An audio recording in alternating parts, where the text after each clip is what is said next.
Hi friends, welcome back to my channel. তোমরা সবাই কেমন আছো? নিশ্চয়ই ভালো আছো, আমিও ভালো আছি। আবার একটা নতুন ব্লগ নিয়ে তোমাদের সামনে হাজির হয়ে গেছি। তো দেখো, আজকে আমি তোমাদেরকে আর অন্য কিছু কাজ দেখাবো না। আজকে দেখাবো যে আমি কিভাবে আমার সোফাটা ক্লিন করি। তো সেইটাই আমি তোমাদের সঙ্গে শেয়ার করবো। তো যেটা হচ্ছে আমি যখন প্রথম হচ্ছে সোফাটা কিনি, তারপর অনেক দিন পরেই আমি ঢাকা দিয়ে দিয়ে রাখতাম। তারপরে আমি কিন্তু অনেক দিন পরেই কিন্তু আমি এটা ক্লিন করেছিলাম। একজন আরবান ক্লাব থেকে একজন আহ, মানে মানে ওই যারা ক্লিন করে তাদেরকে ডেকেই পরিষ্কার করেছিলাম। তো তারা যখন পরিষ্কার করেছিল, আমি কিন্তু দেখেছিলাম যে তারা একটা লিকুইড ব্যবহার করেছিল। তো আমি লিকুইডটা জানি না কী লিকুইড, তো নামটা বলেছিল, আমি ভুলে গেছি যদিও। তো ওই লিকুইডটা এভাবে আমি যেভাবে দিচ্ছি এভাবে দিয়ে দিয়েছিল। তারপরে কিন্তু ওরা একটা ভ্যাকুয়াম ক্লিনার দিয়ে ও পুরো একদম টেনে টেনে টেনে টেনে পুরো জলটাকে চেপে চেপে চেপে চেপে বের করে দিয়েছিল। কিন্তু ওতে কি হয় বলো তো, আমার যাদের যেটা হচ্ছে ভেলভেট, যেগুলো এইসব কাপড় তো ভেলভেটের, তো ভেলভেট যেগুলো সেগুলো কিন্তু ওই টানার ফলে না অনেক চেরা চেরা দাগ হয়ে যায়। আর হচ্ছে কি বলো তো, ওই ভেলভেটগুলো অনেক সময় উঠে যায়। তো আমার এইরকম হয়েছিল, জানো তো। তারপর থেকে কিন্তু আমি আর আরবান ক্লাব থেকে কাউকে আর ডাকিনি, নিজেই করতাম। তো নিজে কী করে করি দেখো। প্রথমে আমি একটা বালতি নিয়ে নিয়েছি। তো ওই বালতিতে কিন্তু আমি একটুখানি দুটো শ্যাম্পু হচ্ছে আমি কেটে নিয়েছি। যে কোনো শ্যাম্পুই হলে হবে। তো আমি ক্লিনিক প্লাস নিয়েছি। তো শ্যাম্পুটাকে ভালো করে গুলে নিয়েছি জলের মধ্যে। তারপরে কি করেছি বলো তো, একটা ওই যে সাবান মাখা যে জালি, তো ওই জালি যেটা একদম নরম হয়ে যাবে, কড়কড়া জালি না, তাহলে কিন্তু ওটা যদি তুমি বেশি ঘষো তাহলে কিন্তু তোমার যদি এমনি যদি সোফা হয় কোনো অসুবিধা নেই, কিন্তু যদি ভেলভেটের সোফা হয় তাহলে কিন্তু ও বেশি চাপ দিলে কিন্তু অনেক সময় হয়তো উঠে যাওয়ার সম্ভাবনা আছে। কিন্তু আমি যেটা দিয়ে করছি কিন্তু আমার কোনো দিনই উঠে না। তো মোটামুটি তুমি কাপড় দিয়ে করতে পারো, কোনো অসুবিধা নেই। যদি কম নোংরা থাকে, যদি যাদের বেশি খুব নোংরা হয়ে সোফা, তাহলে কিন্তু তারা এভাবেই আমার মতো করো। কিন্তু আমার সোফা কিন্তু নোংরা আমি কি 1 সপ্তাহ 15 দিনের মধ্যেই আমি ক্লিন করি। আর প্রত্যেক দিন রোজ দিন আমি কিন্তু সোফাটাকে আমি কোনো ভিজে কাপড় দিয়ে বা শুকনো কাপড় দিয়ে কিন্তু পরিষ্কার করে রাখি, যাতে নোংরাগুলো না পড়ে, নোংরাগুলো ঝেড়ে দিই।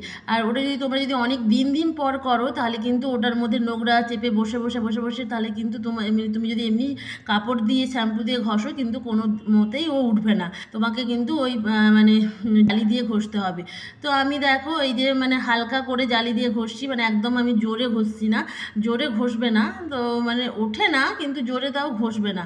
তো দেখো এই যে আমি একদম পুরোটাই আমি শ্যাম্পু দিয়ে দিচ্ছি। তারপরে কিন্তু আমার ও সোফার যে গদিগুলো, ওগুলো আমি আলাদা রেখেছি। ওগুলো আমি পরে করব, কারণ এটা আগে করে নিই, তারপরে ওটা করব।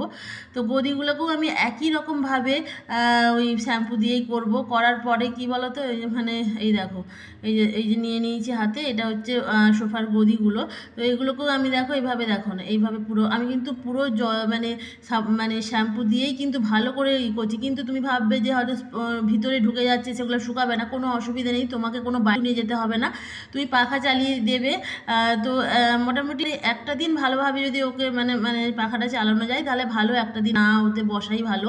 তো আমার তো সকালে দিলেই, আমি তো রাত্রেবেলায় যখন আমি সকালে করি আর রাত্রেবেলায় যখন আমার হাজব্যান্ড বাড়িতে আসে তখন কিন্তু শুকিয়ে যায়, তখন বুঝতেই পারে, কোনো অসুবিধা হয় না। তো পাখাটা কন্টিনিউ যদি কিছুক্ষণ চালানো হয়, তা এমনিতেই, তাহলে গরমকালে তো এমনিতেই ঠিক হয়ে যায়। তো যাই হোক, কিন্তু এগুলোকে কোনো বাইরে নিয়ে যেতে হবে না, ঠিক আছে। ওরা যেমন ওই ভ্যাকুয়াম ক্লিনার দিয়ে টেনে টেনে জলটাকে চুষে নেয়, কিন্তু এটা আমি কি পাখা চালিয়ে দিলেই হয়ে যায়। এই যে আমি ভালো করে ঘষে নিই, এগুলো ঘষার পরে কিন্তু যাদের খুব সোফা নোংরা, খুব প্রচণ্ড পরিমাণে নোংরা, তারা কিন্তু প্রথমে সাদা এমনি জল দিয়ে ভালো করে মুছবে। তারপরে আবার জলের সঙ্গে আবার দুবার ধরে পরিষ্কার করবে, তাহলে কিন্তু একদম পরিষ্কার হয়ে যাবে। কিন্তু আমার দেখো এই যে সোফাটা, এটা আমার কিন্তু 10 বছর বয়স হয়ে গেল, কিন্তু আমার সোফাটাকে কেউ বলবে না যে 10 বছর বয়স। আমি এতটাই পরিষ্কার পরিচ্ছন্ন করে রাখি, কারণ আমার একটু আমি নোংরা হতে দিই না, কারণ আমি সবসময় পরিষ্কার করে রাখি। কারণ দেখো, বেশি নোংরা হলে না বাজে লাগে। এবারে একটা সোফায়, একটা নোংরা সোফায় না রাখতেও আমার খুব জানি না কার কেমন লাগে, কিন্তু আমার না একটা নোংরা সোফায় বসতেও অসুবিধা লাগে, আর আমার নোংরা দেখতেও আমার অসুবিধা হয়। তো তার জন্য আমি কিন্তু সপ্তাহে না পারলেও আমি 15 দিনে একবার অন্তত করে রাখি। আর আর মানে করাটা মানে খুব মানে ভালো, তাহলে কি তোমার সোফাটা ভালোও থাকবে আর পরিষ্কারও থাকবে। আর মাসেও করতে পারো, যাদের বেশি নোংরা হয় না তারা মাসেও করতে পারো। তারপরে দেখো আমি কিন্তু পুরো এমনি জল নিয়ে কিন্তু পুরো মানে আগে করে নিয়েছিলাম।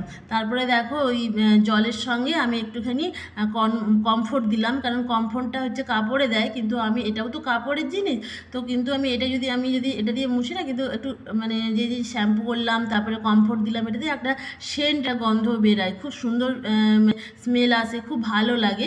তার জন্য আমি একটু, তোমরা এমনি জল দিয়েও করতে পারো, কোনো অসুবিধা নেই, কিন্তু আমি একটু কমফোর্ট দিয়ে করলাম যাতে আমার একটুখানি সেন্ট লাগে, আমার ভালো লাগে, তাই তো তোমরাও করতে পারো, কোনো অসুবিধা নেই। তো আর এটার থেকে বড় কথা, তোমরা কেমনভাবে পরিষ্কার করো আমাকে প্লিজ কমেন্টস করে জানিও। আর আমার পরিষ্কারটা তোমাদের যদি ভালো লেগে থাকে তাহলে প্লিজ কমেন্টস করো। আর তোমরা যদি ট্রাই করে থাকো, তাও তোমরা আমারটা দেখে যদি কেউ ট্রাই করে থাকো প্লিজ আমাকে জানিও যে কীভাবে পরিষ্কার হলো।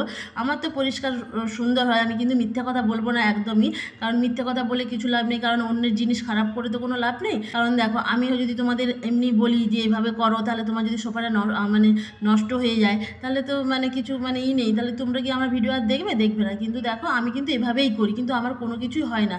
তো তোমাদের কি হবে আমি জানি না, কিন্তু আমি এভাবেই পরিষ্কার করি, তাই তোমাদের দেখালাম। আমার কোনো অসুবিধা হয় না, আর আমার কোনো কিছুই মানে হয় না। আর তুমি কেন, আমি তার জন্য বললাম যে কোনো মানে শক্ত মানে যেটা খুব মানে মানে যেগুলো চিড়ে যাবে বা শক্ত কোনো জিনিস দিয়ে করবে না, যদি নরম কোনো কিছু দিয়ে ভালো করে ঘষবে কোনো অসুবিধা হবে না, সুন্দরভাবে মানে হয়ে যাবে। তো আমি আমার সামনের বৌদি আছে, বৌদিকেও বলেছিলাম যে দেখো, বললো কীভাবে পরিষ্কার করবে, তাই আমি বললাম যে এইভাবে পরিষ্কার করবে। ও একবার পরিষ্কার করেছিল, বলে হ্যাঁ পরিষ্কার হয়েছে। কিন্তু দেখো একদম যদি বেশি মানে নোংরা হয়ে যায়, তো সেগুলোকে তোমাকে একদিনে তো হবে না, ওগুলো তোমাকে 2বার 3বার করার পরে কিন্তু তোমার ঠিক মানে আসবে। কিন্তু তুমি যদি মাসে বা নোংরা হওয়ার পরেই সুন্দর মানে একটু নোংরা হলেই তুমি যদি পরিষ্কার করে নাও বা ক্লিন করে নাও, তাহলে কিন্তু কোনো মানে সোফা সুন্দরই থাকবে। তো কিন্তু আমি কিন্তু এভাবেই সোফাটা পরিষ্কার করি, তার জন্য আমি তোমাদের সঙ্গে শেয়ার করলাম যে আমি কিভাবে পরিষ্কার করি। তো এভাবে আমি আমারটা করি, আর এভাবে তোমরা কিন্তু যদি করো তাহলে মানে সোফা কিন্তু আমি আমার দিক থেকে বলছি খুবই ভালো থাকবে। প্লিজ তোমরা কিন্তু যদি করে থাকো প্লিজ কমেন্টস করে জানিও। আর তোমাদেরকে বারবার বলি যে তোমরা দেখো আমি অনেক ভিডিও করছি, কিন্তু আমার কোনো ভিডিওতে মানে বেশি ভিউজ হচ্ছে না, তোমরা মানে দেখছো না, বা জানি না কীভাবে, বা আমার কোনো মানে কারণবশত হচ্ছে, হয়তো পাবলিক হচ্ছে না, পাবলিকের কাছে পৌঁছাচ্ছে না, বা কোনো কিছু জানি না।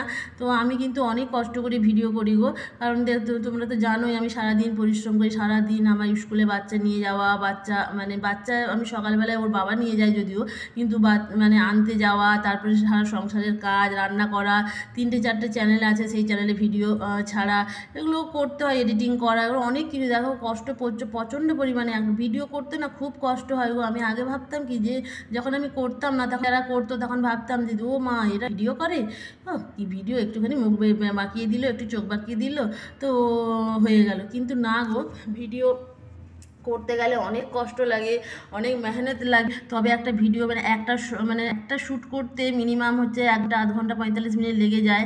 এটা হয়তো খারাপ হলো, ওটা খারাপ হলো, এটা হলো, এরকম করতে করতে একটা ভিডিও শ্যুট করতে অনেক টাইম লেগে যায়, তাই 1 ঘন্টা 2 ঘন্টা লেগে যায়। বড় ভিডিও করতে তো অনেক টাইম লাগে, আমি শর্ট ভিডিওর কথা বলছি। তো শর্ট ভিডিও একটা ভিডিও করতেও কিন্তু 1/2 ঘন্টা 45 মিনিট লেগে যায়, তারপরে আবার এডিটিং করা, সেগুলোকে আবার থাম্বনেল সেট করা, তারপরে আবার সেগুলোকে টাইটেল লেখা, মানে এডিট করা, মানে এগুলো অনেক মানে কষ্ট করতে হয়। দেখো আমি না অনেক রাত পর্যন্ত জাগি, জানো তো, 2টা 2:30টা, কখনো 3টাও বেজে যায় ঘুমোতে, জানো তো। আবার সকালবেলায় 6টার সময় ঘুম থেকে উঠে যেতে হয়, কারণ হাজব্যান্ডের থাকে, মানে রান্নাবান্না থাকে, তারপরে স্কুল মেয়েকে টিফিন দেওয়া, এইসব তো থাকে, তোমাদের তো বলেইছি, আগেও অনেক ব্লগে তোমাদের বলেছি যে এগুলো করতে হয়। তার জন্য আমাকে, আর আমি তো কোনো মাসি রাখি না, তোমরা জানো, তাহলে এতগুলো সংসারের কাজ সমস্ত কিছু একা হাতে করা কতটা কষ্টকর বলো। যাই হোক, বাবার বাড়িতে তো এত কাজ করতে হতো না, তখন মাই করে নিত, কিন্তু এখানে তো আমার শ্বশুর শাশুড়ি বা আমার আদার্স কেউ তো নেই, ননদ বা কেউ তো নেই, আমি আমার হাজব্যান্ড, আমার মেয়ে, 3জনেই আমরা কলকাতাতে থাকি। সেই জন্য মানে যে কোনো কিছুটাই আমাকেই একা হাতে সব কিছু সামলাতে হয়, তার জন্য আমার প্রচণ্ড পরিমাণে কষ্ট হয় গো। তোমরা প্লিজ আমার ভিডিও দেখো, তোমরা বলবে কেমনভাবে আমি ভিডিও করি, আমার ভিডিও তোমরা কোন কী ভিডিও তোমরা দেখতে চাও, শর্ট ভিডিও, লং ভিডিও, মানে যেভাবে ভিডিও দেখতে চাও আমাকে প্লিজ কমেন্ট করো। আমি যদি আমি চেষ্টা করবো সেভাবেই করার, কারণ তোমাদেরকে যদি আমি খুশি করতে পারি তবেই কিন্তু আমি উপরে যেতে পারবো, নাহলে কিন্তু কখনোই উপরে যেতে পারবো না, কারণ তোমাদের জন্যই সব কিছু। কথা বলতে বলতে দেখো মানে ভয়েস দিতে দিতে না মানে কাশি হয়ে যাচ্ছে, এত কথা বলছি কি বলবো। তো দেখো আমি তখন এডিটিং করতে বসছি না, তখন মানে দুপুরবেলা এডিটিং করতে বসেছিলাম, কারণ তখন আমি মানে খেয়ে দিয়ে এডিটিং করতে বসলাম। তো মানে এখন বাজে 3টে, তখন আমি এডিটিং করছি। তো দেখো ভিডিও এডিটিং করার পরে একটু ঘুমাতে পারছি না, দুপুরেও আমি ঘুমাতে পারি না গো। এই যে মেয়েকে ঘুম পাড়িয়ে দিয়ে তবেই কিন্তু আমি এডিটিংয়ে বসি, কারণ আমি যখন ভয়েস দেবো না, ও এখন কি চিৎকার চেঁচামেচি করে, তখন বলো ভয়েস দেওয়া যায়, ভয়েস দেওয়া যায় না। আর লং ভিডিওতে তো মানে কেউ যদি মানে ক্যামেরা করে দেয় তখন হয়তো ভয়েস নিজে নিজে বলা যায়, কিন্তু মানে ক্যামেরা করতে করতে কিন্তু ভয়েস দেওয়া যায় না, তার জন্য এডিটিংয়ের সময় ভয়েস দিতে হয়, তার জন্য এডিটিংয়ের সময়ই আমি ভয়েস দিচ্ছি। তো দেখো চলো অনেক কথা বলে ফেললাম, অনেক কিছু বলে ফেললাম। তো যাই হোক, তোমার যদি মানে ভালো থেকো, সুস্থ থেকো তোমরা। আর আমার ভিডিও ভালো লাগলে প্লিজ লাইক কমেন্ট শেয়ার ও সাবস্ক্রাইব করে দিও, আর পাশে টাকা বেল আইকনটা ক্লিক করে দিও, তাহলে আবার নতুন নতুন ভিডিও তোমাদের কাছে পৌঁছে যাবে।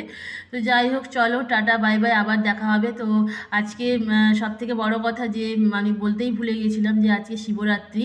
তো হ্যাপি শিবরাত্রি তোমাদের সবাইকে। তো আমিও শিবরাত্রি মানে মানে শিবরাত্রি করি বলে কি, মানে আমি শিবরাত্রি মানে মানে উপোস থাকতে পারি না, কারণ আমি মানে এতক্ষণ খিদেই থাকতে পারি না, আমার এত অ্যাসিড হয়। তো তার জন্য আমি আজকে তো 8টার সময় মানে পেয়েছে, তো কালকে জল ঢালবো। তো চলো টাটা বাই বাই, আবার তোমাদের কোনো ব্লগে